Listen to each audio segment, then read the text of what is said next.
Last class we learnt about taking samples of analog signals and representing an analog signal in its full form in the digital domain, right. So we also learnt that if we take a time varying signal, if it is a DC, one sample is good enough. If it is not time varying, one value I can read and that would give me the DC value. If it is time varying alternating quality, then we need to take a sampling at regular intervals, and the number of samples we take should be such that all the aspects of the analog waveform is represented in the digital samples.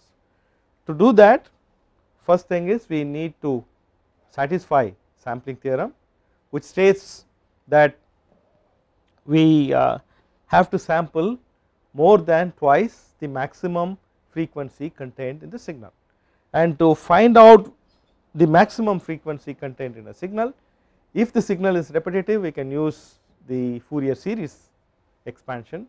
If the signal is not repetitive we can use a Fourier transform to transform the time domain signal into frequency domain and find out what are all the frequency components.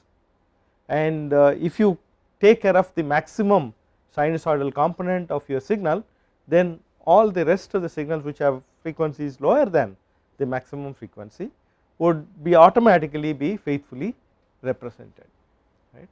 And we also learned that if I have to do an analog to digital conversion, I need a sample and hold, because however fast my analog to digital converter, during the conversion time the input must be held constant. To do that we need a sample and hold circuit, and when we take large number of samples, obviously we as human beings we cannot comprehend such large number of samples. We will have to use a machine to read them very fast, and we use a machine. We also need handshaking signal, so called handshaking signal, which means the machine should say should inform the ADC to start a conversion, and the ADC should say the conversion is over, you can read the value to the machine whichever is controlling the analog to digital converter. So in this class we will start looking at those AD converters which we need if you want a machine to read analog values, right, large number of samples. To understand that, let us look at the analog to digital conversion itself, and because it is going to be machine readable, we would take the binary output, right.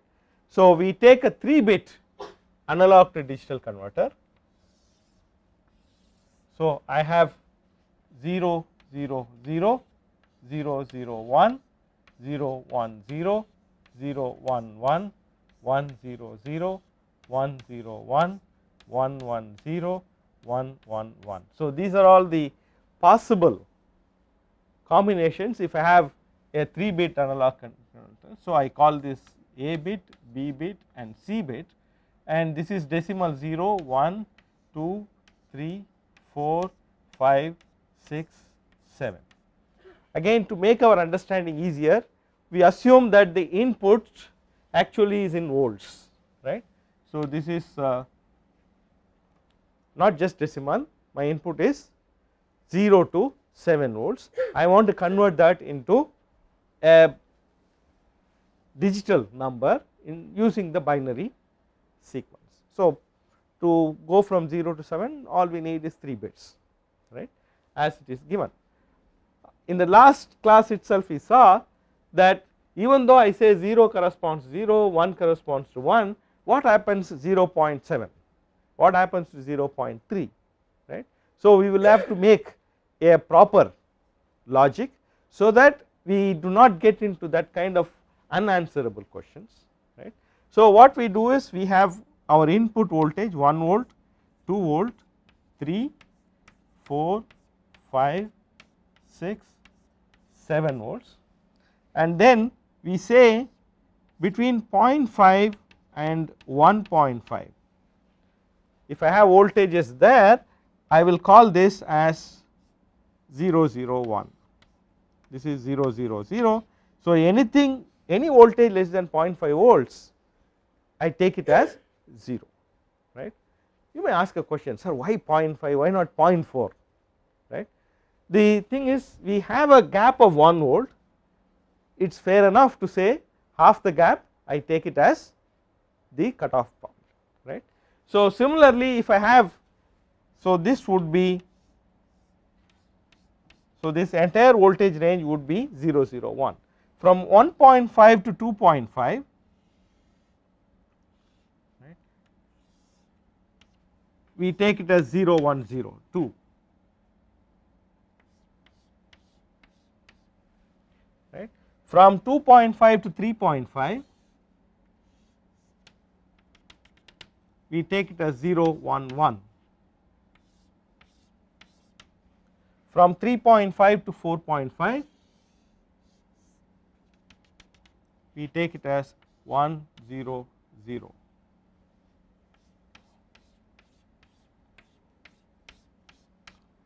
From 4.5 to 5.5, we take it as 1 0 1. From 5.5 to 6.5, we take it as 1 1 0, and anything greater than 6.5, we take it as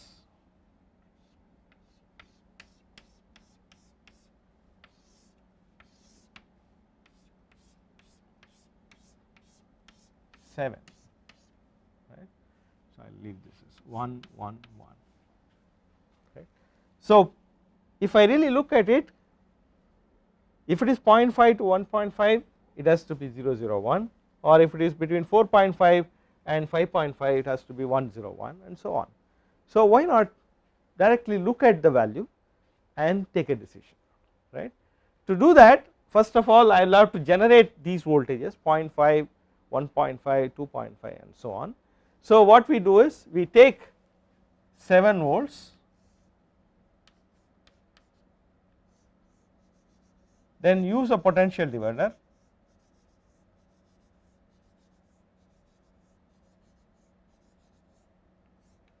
right.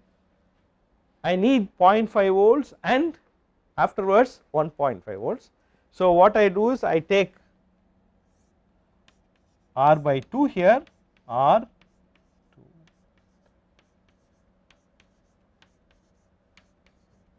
and again R by 2. So I have 1 2 3 4 5 6 7, right.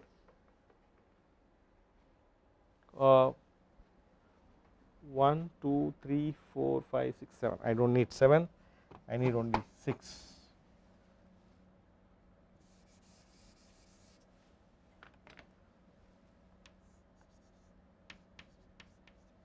1 2 3 4 5 6, there are totally 8 resistors. I give 7 volts here, 2 of the resistors are half the value, the rest are all R. So totally I have 7 R's. So I have 7 volts, across each R I will have 1 volt, that is very simple circuit here, right. So across R by 2 I will have 0.5 volts, here I will have 0.5 here, I will have 1 here. So this will be 1.5 volts, this would be 2.5 volts, 3.5 volts, 4.5 volts, 5.5 volts, and 6.5 volts. This is what we want to compare. You remember 0.5, 1.5, 2.5, 3.5, right. Now we compare these voltages using a comparator.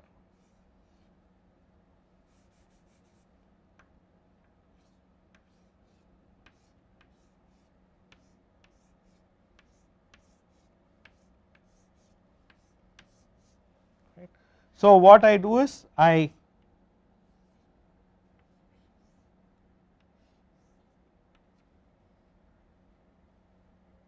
think I should put it on the bottom side, does not matter.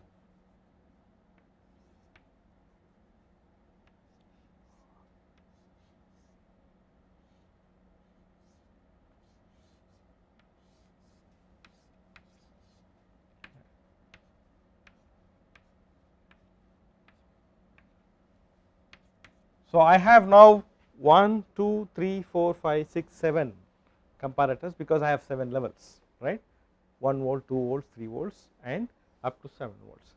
So, all these comparators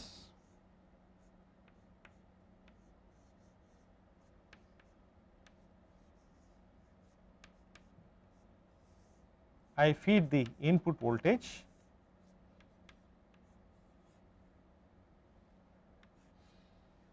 right.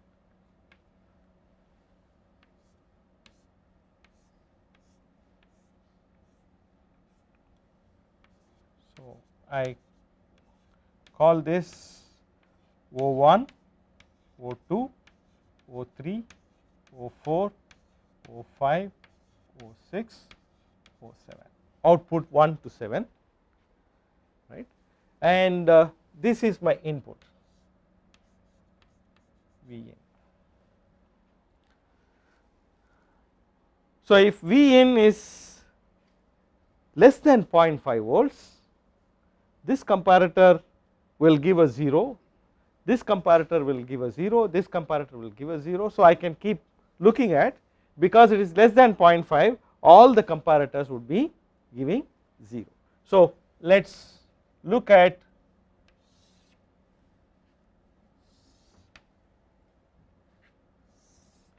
so I have V in less than 0.5 volts,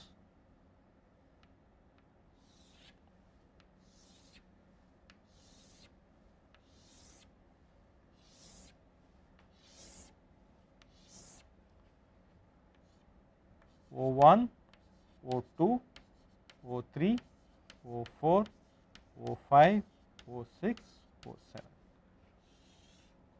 right.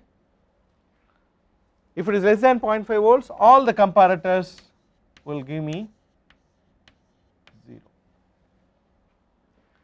Now, if I have voltage between 0.5 and 1.5, because if it is more than 0.5, the non-inverting input of this comparator has a voltage more than its inverting input, right. So, this comparator will become 1, whereas if I look at it, this is 1.5 volts, and if it is, if my input is 1 volt, the non-inverting input is less than the inverting input. So, this would be 0. Similarly, everything would be 0. So, I will get 0, 0, 0, 0, 0, 0. Now, 1.5 to 2.5, once again we can argue out, because if it is more than 1.5, this comparator also will be 1, right. Similarly, if I keep looking at it, 2.5 to 3.5, right, I will get the first 3 comparators becoming 1, and 3.5 to 4.5, I will have the 4 comparators, or first bottom 4 comparators becoming 1, and 4.5 to 5.5, I will have 5 comparators becoming 1, 5.5 to 6.5, all are volts. I will have, except the top one, all of them becoming 1, and lastly if I have 6.5 to 7.0, I will have all of them to be 1. Right. So, if I look at, I have now 7 individual outputs, and that would be the logic that I will get, but that is not what we want. From the AD converter, right, I need only 3 outputs,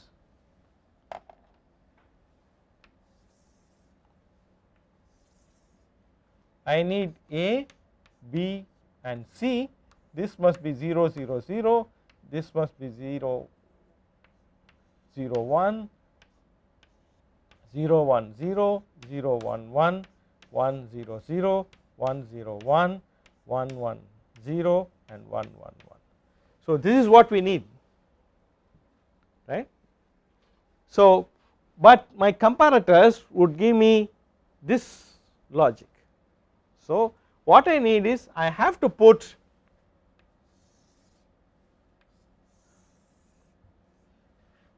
a decoding circuit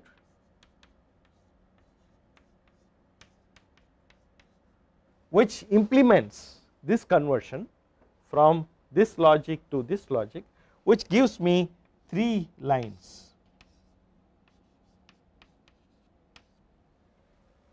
Right. There are different ways of putting this decoding logic, right. The most famous one, which was first given by the researchers, used an exclusive OR gate of one stage and diode pull up resistor logic, right. If you Google search on flash AD converters, right, this type of AD converter, right, where I have the input, I compare the levels, I get my ABC, is known as flash type AD converter. Right. So, the moment I give an input, I need all the comparators to check and change state. So, I will have a delay time of Tcom. Each comparator requires certain time to settle, right, the settling time of the comparator, and whatever is the decoder logic, I call it as plus decoder, tau decoder, is the time that I need to convert a given analog signal to a digital value, right. And all of us know it is possible to build comparators with few tens of nanoseconds as the settling time, and it is also possible to build the decoder circuit in TTL or ECL, right, again few tens of nanoseconds. So, the conversion time would be quite small, right, in terms of tens of nanoseconds, and you can get it if you properly design to even less than 1 nanosecond, right. So, this type of AD converters are very fast, they give me within few nanoseconds the digital output of the analog input. But the problem is, if I look at it, I have 3 bit, hence I have 2 power n minus 1 7 levels, and each level I have to compare and take a decision. So, I need 7 comparators. So, in fact, if I have n bit, right, then I need 2 power n minus 1 comparators,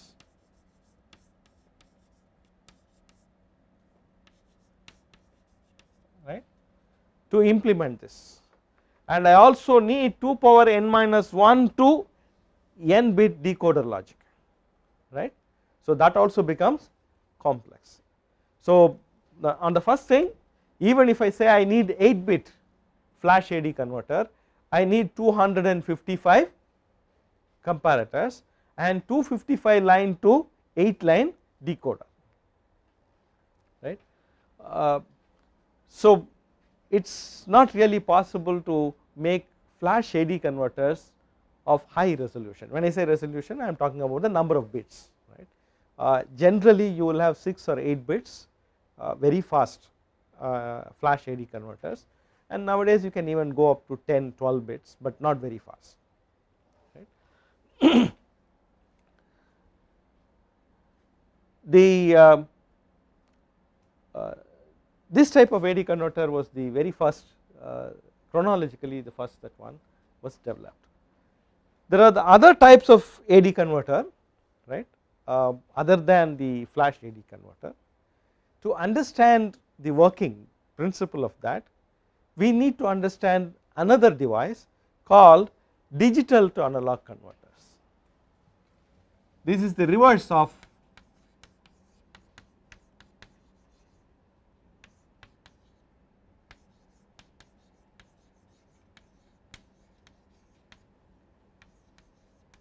analog to digital converter.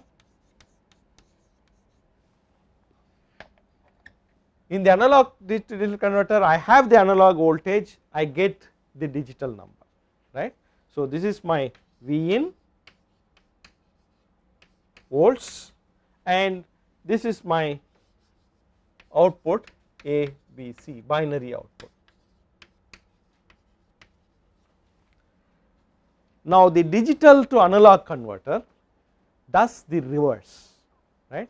The digital to analog converter, the input is the digital number, right, the binary number, output would be the analog value.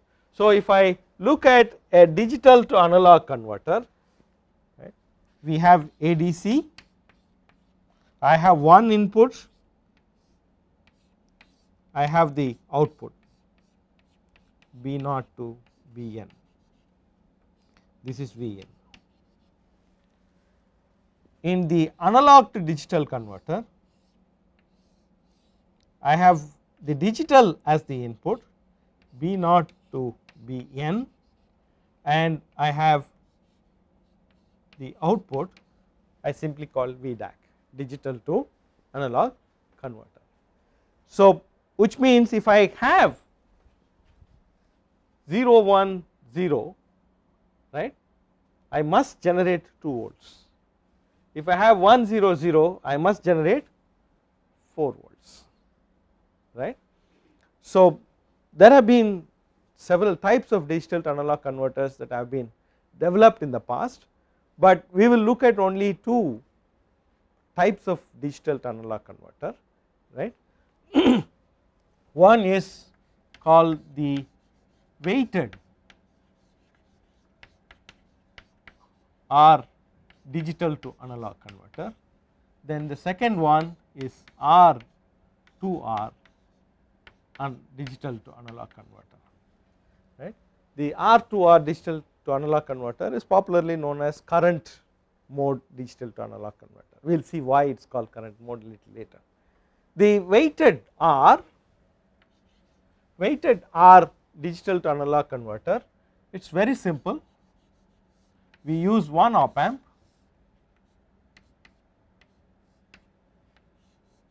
again for simplicity we look at the 3-bit, right, digital to analog converter. So, I need 3 bits,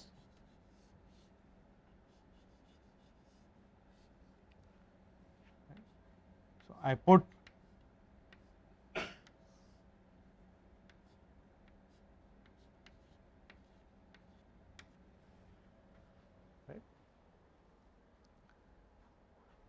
three switches, each switch controlled by a binary signal. So, I have A, B and C. Remember, for converting digital to analog, my input is ABC, output is VDAC, right. So, this would be VDAC. So, if A is 1, I must get 1 volt, right, because if A is 1 0 0 1, I must get 1 volt. So, one way is I keep this terminal at 1 volt, then put this as RR, I will make it as minus 1 volt. So, that VDAC is minus 1 volt. When I close this, minus 1 into gain is minus 1, right. So, I will get plus 1 volts. So, now when I make the B on, right, let us see 0 1 0, when I make B on I must get 2 volts, 0 1 0 is 2 volts. So, I have already have minus 1, if I want 2 volts I must have R by 2 here, right. So, when that switch is on, the gain is now minus 2, minus 2 into minus 1 I will get 2 volts, right. And when I have this on, I need 4 volts because 1 0 0 I must get 4, right. So, I make it as R by 4. Okay. So, now I look at VDAC for all of them 0, this is ground, this is at virtual ground. So, output would be 0, fine. So, I am getting 0 0 0, output is 0. Now, when I make this 1, we have already seen it will give me 1. Now, when I make both 1, A and B 1, this would give me plus 1 volts, this will give me plus 2 volts. So, I will get 3 volts because it is an op amp summer, right, inverting op amp summer. So, it will keep summing up all this. So, if I go through 0 0 1, I will get 1 volt, 0 1 0 we have already seen, we will get 2 volts, 0 1 1 I will get 3 volts, 1 0 0 we have already seen will get 4 volts because this alone will be 1, rest are all open. So, minus 1 into gain of minus 4 I will get 4 volts. So, we can look at the output, then the output we will see that if I have 0 0 0 I get 0 volts, if I have 1 I will get 1 volt and so on, right. So, this will be the output, right. So, my digital to analog converter would give me these voltages. Okay. But this is not very nice, if because we chose let us say 7 volts and then 3 bits, right, it really did not strike us, right. Let me take a 10 bit AD converter, right, and the full scale is 10 bit DAC and full scale is 1023 millivolts, right. If it is 2 power 10, 2 power 10 minus 1 which is 1023 is my 1111111 value, right, decimal value. So, 1023 on the digital side corresponds to 1023 on the analog side. So, each bit would be 1 millivolt, right. So, if I have now write 0 0 0 0 0 0 0 0 0 0 0, that would be 0 millivolts, and if I have 0 0 0 0 0 0 0 0 0 1, that would be 1 millivolt. So, if I go here 1 1 1 1 1 1 1 would be 1023 millivolts, right. So, that is the output that I should create. If I have to do this, I must have 10 resistors here, right, and these 10 resistors must be R, R by 2, R by 4, R by 8, R by 16, R by 32, R by 64, R by 128, R by 256, 1 2 3 4 5 6 7 8 9 and then R by 512. So, I need 10 resistors for the individual 10 bits, right. So, then these resistors must go in that progression 1 by 2, 1 by 4, 1 by 8 if I have to faithfully, and then I will have to give minus 1 millivolts here, right, minus 1 millivolt here. So, circuit wise, even though it looks nice, all of us know it is really very difficult to generate exactly 1 millivolt, that too minus 1 millivolt, and when I have the 512 millivolt to come here, right, R by 512, I need a gain of 512, right, and all of us who have worked with amplifiers, we know higher the gain, more problems will be there. I will have more noise, right, and we will not even get a stable gain, okay. And the amplifier will take a longer time to settle if my gain is large, right. So in a practice we do not do that, instead we keep 4 volts minus 4 volts, right, and then I make this as R, this as 2R and this as 4R, right. Now I am not giving least significant bit value, I am giving half the full scale value, nearly half the full scale value. So now if this is 1, I will get plus 4 volts, if this is 1, I will get 2 volts, if this is 1, I will get 1 volt, right. Nothing has changed, only thing is my input is the input I am giving to the switches are full scale by 2 and not LSB value, right. So even if I have a 1023 millivolts, now my input there would be 0.5012 millivolts, right, 5.012 millivolts, this is 1.023 volts, 0.5012 volts. So that is not a bad voltage to generate. But here again we see that we need R, 2R, 4R. Earlier we needed R by 2, R by 4. If I gave 1 volt, now I am giving half the full scale value. So I now need the reverse of the progression, R, 2R, 4R, 8R, 16R and so on, depending upon the number of bits I have. So instead of here I will have R, 2R, 4R, 512R, right. Even if I choose R to be 10 kilo ohms, right, the 512R would become unrealizable, right. If I take it as 1 kilo ohm, of course I can realize it, it will become 512 kilo ohms, right. So because of this, the weighted R digital to analog converter is not very nice if I have large number of bits on my digital side, right. If it is a 4 bit, 6 bit, 8 bit DAC, then we can easily implement with a weighted R network. 10 bit itself will be little bit difficult, 12, 16 bits would be really very problematic.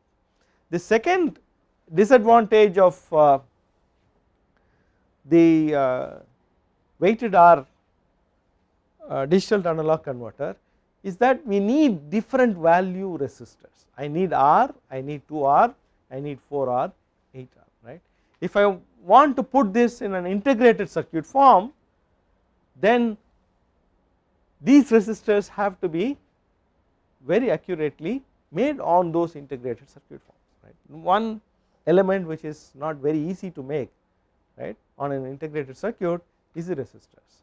And if I have one, let us say R, it occupies certain area, 2R will occupy double the area, 4R would be approximately, not exactly, right.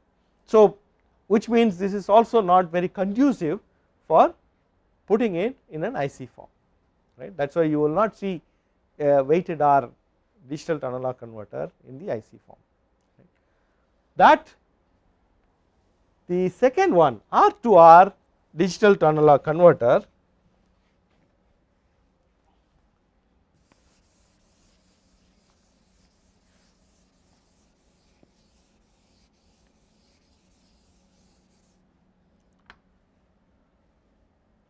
so as the name indicate,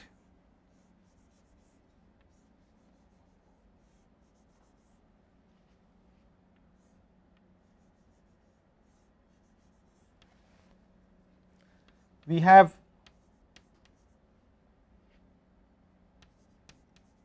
only two values of resistors,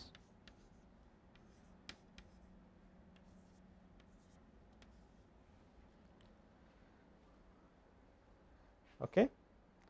I have only two values of resistors, R and 2R, right. We need 3 bits, so we put these bits, right, and we have each end of this R going through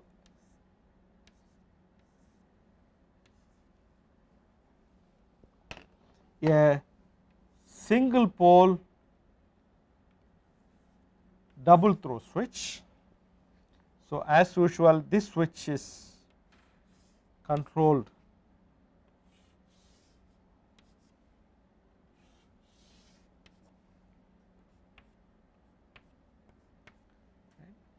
we have A, no, this is A, B and C, right.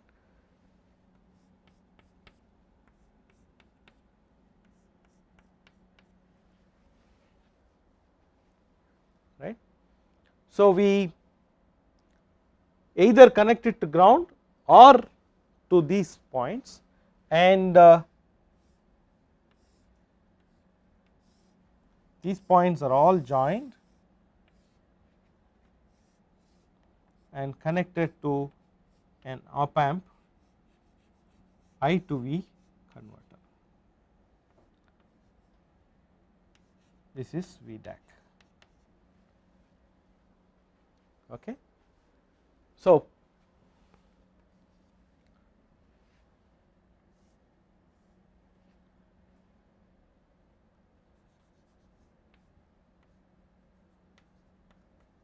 we terminate the network with another 2R. Now, if I either keep in this position, I get 2R grounded. If I keep this in this position, it is connected to the non-inverting input of the op amp. The non-inverting of input of that op amp is connected to ground. So, the inverting input would be virtual ground, right. So, it is really immaterial whether I have switch SA, SB and SC, whether they are in SA is in this position or in this position, this end of the switch is always at ground, right, either ground potential or virtual ground potential, right. So, this is at ground, this is at ground. So, these two R's will come in parallel. I have 2R in parallel, that would give me R, right. So, if I look at it, I have R, these two put together I have another R, right. So, I will have, if this voltage is let us say V2, V1 will be equal to V2 by 2, irrespective of whatever be the switch position. Okay. Now, I come to V3, these two put together would be R, that would be in series with R would be 2R, that 2R will come in parallel with 2R. Again note down, irrespective of this position of the switch, the terminal is always at ground or virtual ground, right. So, this 2R now will come in parallel with this 2R. So, that 2R in parallel with 2R will be R, that R is in series with R, right.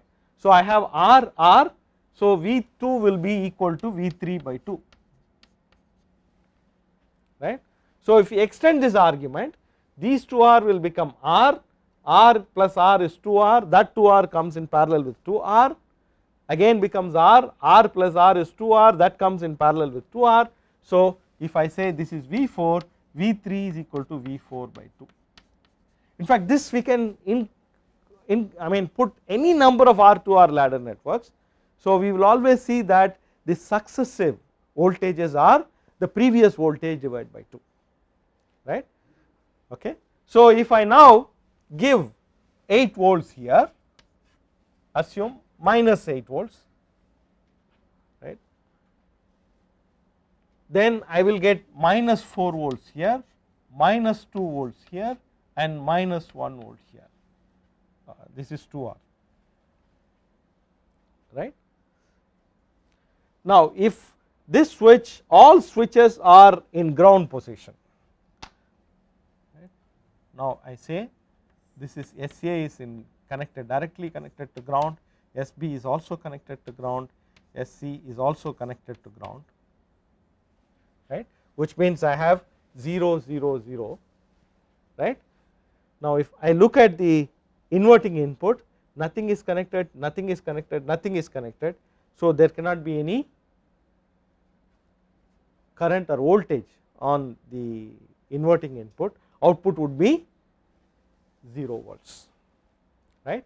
Now I connect SA alone, I make it 1, so SA goes into this terminal, the rest are 0 0. So I have 0 0 1 which depicts this position, right. Now what I do is I have V1 divided by 2R, that current will be flowing here, right, and that current has to cannot flow into the op amp, it can flow only here. Actually the current is going to be in this direction because I have minus volts, right. So I have minus 1 volt, I have 2R here, 2R here. So what will be the output? Again forget about the rest of the circuit, right. I have minus 1 volts, 2R, 2R. So this op amp now for V1 acts like a inverting amplifier of gain 1, minus 1, right, amplifier with the gain of minus 1. So I have minus 1 volts here, multiplied by minus 1, I will get 1 volt, right. Now we make this go to 0, this go to 1, right, this condition 0 1 0. Same argument, I have minus 2 volts here, I have 2R, 2R, the op amp gain is again minus 1, right. So minus 2 into minus 1, I will get 2 volts. If I make this 1 and rest of them 0, right, I will get minus 4, 2R, 2R again, I will get plus 4 volts, right. So 0 0 0 will give me 0 volts, 0 0 1 will give me 1 volt, 0 1 0 will give me 2 volts, 1 0 0 will give me 4 volts, right. Now if I put a combination of that, right, let us say I put 1 1, I make this as 1 and this also as 1, right, this is 0. So 0 1 1. So I have minus 1 volt, minus 1 gain, I will get 1 volt. I have minus 2 volts, minus 1 gain, I will get 2 volts. So the final VDAC would be 2 plus 1 because it is an inverting summer once again, right. Only thing is in the previous case we had an inverting summer with different gains, whereas here the gain is always minus 1, right. So I am going to get 3 volts. Okay, so we check this, we check this, we check this, we are now checking this, we have already checked this. If I have 1 0 1, right, I will have minus 4 volts, minus 1 4 volts, minus 1 volt, minus 1 1 volt, so I will get 5 volts.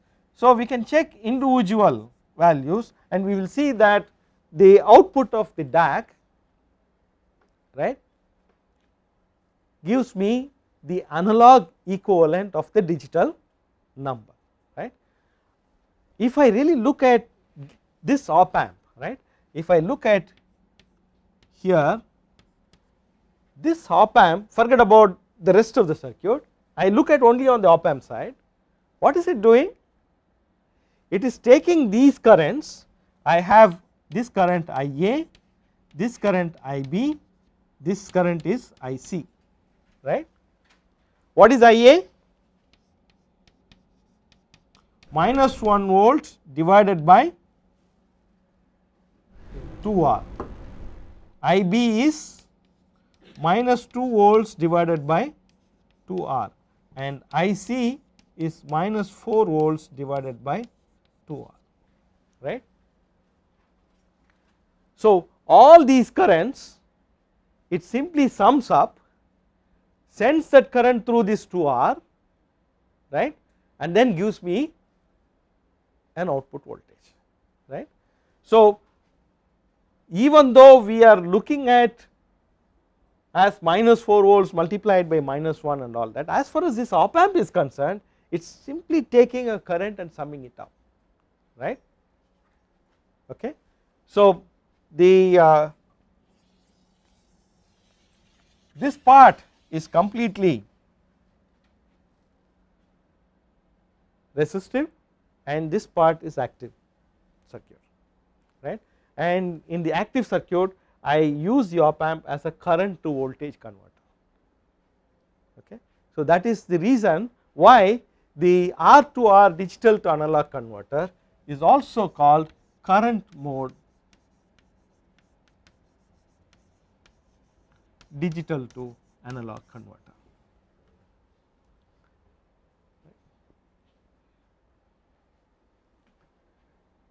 Okay.